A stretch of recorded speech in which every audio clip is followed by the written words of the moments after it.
2011년 8월 6일, 런던에서 대규모 폭동이 일어났습니다.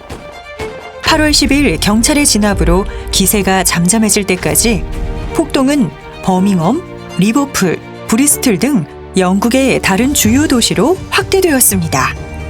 같은 해 9월 17일 시작된 뉴욕 월가의 시위는 11월 30일 경찰에 의해 시위대가 해산하기까지 전 세계로 확대되며 장장 73일간 벌어졌습니다.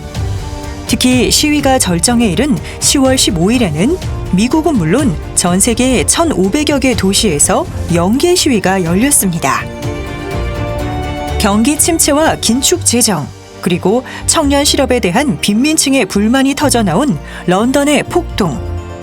1%의 금융 거부들이 부의 50%를 차지하는 현실에 저항한 뉴욕의 시위는 한 가지 중요한 공통점이 있습니다. 바로 이권을 독점한 사람들을 향한 시민들의 분노였다는 것입니다. 사마천의 사기 중 주봉기에는 중국 주나라 10대 임금인 여왕에 대한 기록이 있습니다. 재위 30년이 되던 해 여왕은 무능한 여왕을 등에 업고 자신의 이권만 탐하는 영나라의 이공이라는 사람에게 관직을 내리려 하였습니다. 이를 심각하게 여긴 예량부라는 대부가 여왕에게 간청하였습니다. 천지 만물은 사람마다 함께 몫을 취하는 것이지 어느 한 사람이 독점할 수 없습니다. 만일 어떤 사람이 이를 독점한다면 엄청난 노여움과 큰 재앙이 일어날 것입니다. 영의공은 이권을 독점하기만 좋아합니다.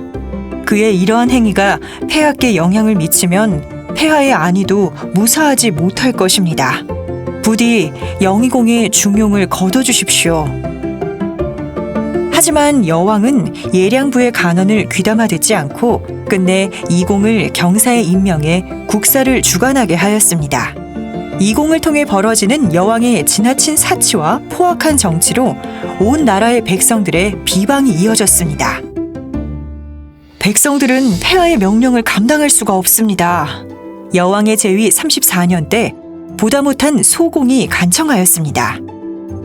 여왕은 소공의 간청에 오히려 진노하며 위나라에서 온 무당으로 하여금 백성들을 감시하고 자신을 비방하는 모든 사람을 죽이게 하였습니다. 백성들은 공포에 떨며 더 이상 여왕을 비방할 수 없었습니다. 여왕은 기뻐하며 소공에게 말했습니다. 내가 비방을 금지시키니 백성들이 감히 말을 못하는구려. 이에 소공이 대답했습니다. 무릇 백성들이란 마음으로 깊이 생각하고 나서 입으로 말하는 것이니 성숙한 의견으로 받아들여 이를 실행해야 합니다. 백성들의 입을 틀어막는 것은 흐르는 강물을 막는 것보다 어려운 일입니다. 흐르는 강물을 막던 둑이 무너지면 반드시 큰 재앙이 오게 됩니다.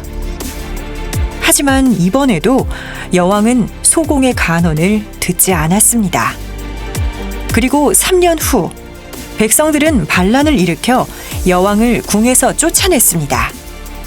여왕은 결국 도읍으로 돌아오지 못하고 쓸쓸한 최후를 맞이하게 되었습니다. 이권을 독점한 사람들의 마지막은 역사 속에서 무수히 증명되었습니다. 프랑스 대혁명과 러시아 대혁명이 발생한 이유도 소수의 특권 계급이 이권을 독점했기 때문입니다.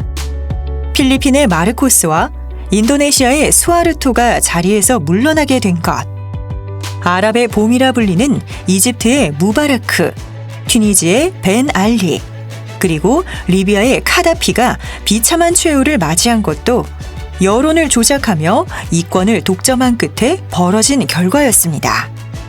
2011년에 벌어진 영국의 폭동과 미국의 월가 점령 시위는 어쩌면 이권을 독점하려는 이들에게 전하는 마지막 경고라 할 수 있습니다.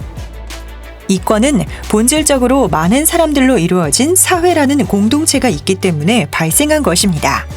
따라서 특정인이나 일부 계층의 전유물이 아닙니다. 노벨 경제학상 수상자인 사무엘 엘슨은 이렇게 말했습니다.